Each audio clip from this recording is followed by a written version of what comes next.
Welcome back once again. Today we are going to be discussing how to write interesting and terrifying villains for your Dungeons & Dragons campaign. And I will be showing you how to take your D&D threats from being big bags of hit points and your best Dracula impressions to being really, truly daunting threats that your players will love to fight. That means that more specifically we are going to be discussing exactly what a villain is, what makes good villains in stories, how to incorporate these villains into your Dungeons & Dragons stories, and finally how to perfect your villains into interesting and terrifying threats for your party.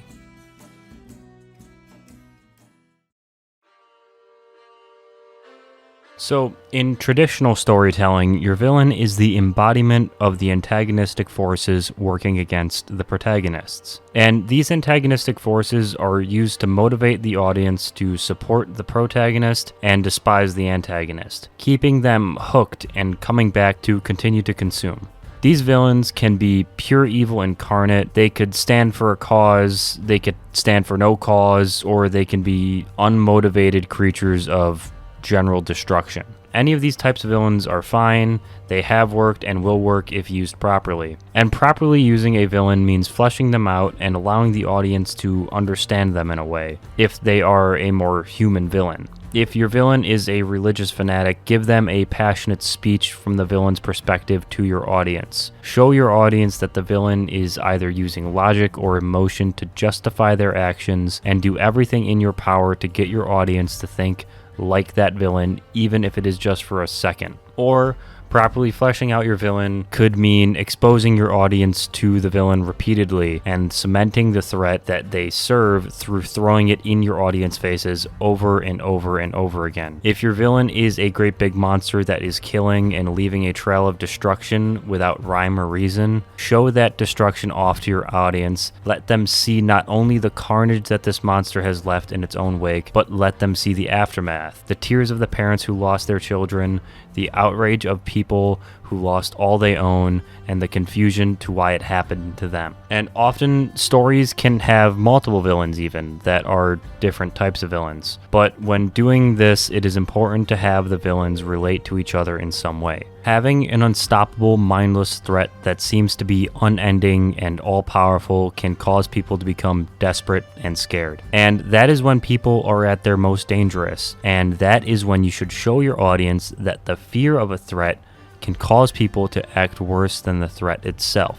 Allow one threat to reflect the other and highlight their differences in how they are similar. Shape any villain that you have around the theme your story is trying to illustrate. Allow your villain to embody your theme and write your story around the theme that your villain is attempting to showcase. If your story is trying to exemplify the unending corruption of your world and show how even a small group can still overcome that corruption, make your villain the source of the corruption itself and make them as corrupt as possible. A villain that holds all the cards and uses them whenever and however they want. Someone who always wins because they designed the game that way. Villains need to be the be-all end-all of your story, and everything they do should bring your story into focus for your audience.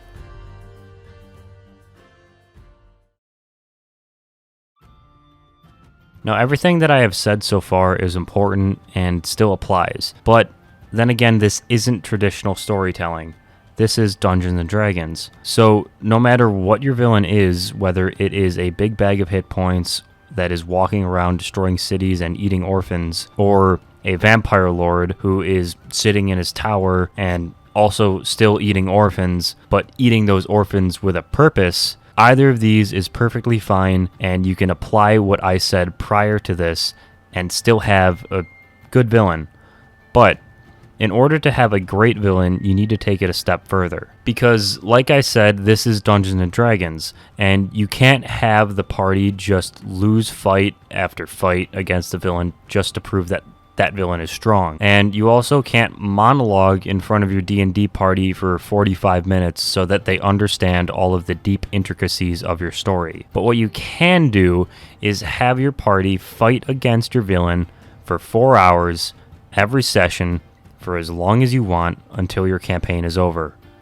And bit by bit by bit, showcase your villain's unstoppable power and interesting and thematic motivations through the countless fights with their minions, puzzles in their dungeons, and every adventure based around helping different people who have been affected by your villain's villainy. Yes, unlike traditional storytelling, you can't do whatever you want with your villain, allowing them to pummel the hero or go on incredibly long tangents and awe-inspiring speeches. But also, unlike traditional storytelling, us dungeon masters have hours upon hours upon hours to slowly build upon our villains over the course of months and even years. And that slow burn storytelling is what sets D&D apart. Your players will always be thinking about the villain, and they will continue to get stronger, and while doing so, continue to beat the villain in different small battles. But the war isn't won until the final showdown, and you have all of those battles to really flesh out your villain and prepare your party for the fight of their life. And you make it the fight of their life by making your villain the most hateable and all-powerful force that the party will stop at nothing to defeat, because the whole campaign, every single session, building on the last, should also be building your villain into the perfectly hateable threat that your players will celebrate conquering. But how do you build on your villain? What separates a bag of hit points or your Dracula impression from a great D&D villain? Well, for either, the real goal here is to balance your villain, keeping them that unstoppable force, but also keeping them something that your players can tangibly defeat. Don't get carried away with how your villain can win.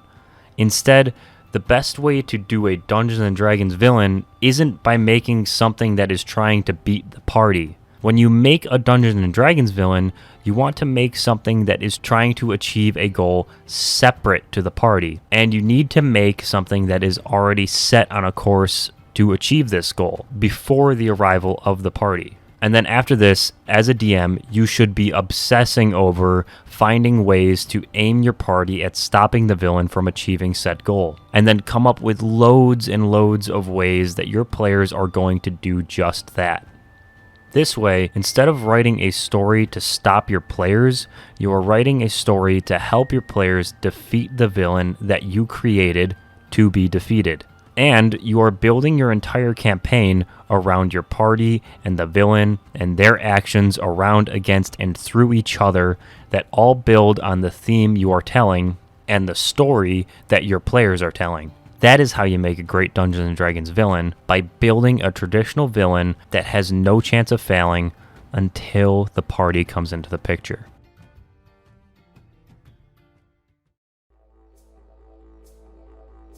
Okay, that is another video done and done. I hope you enjoyed, and I hope you will subscribe and maybe come back for even more advice. And hey, even if you don't, I hope you still have fun playing Dungeons & Dragons.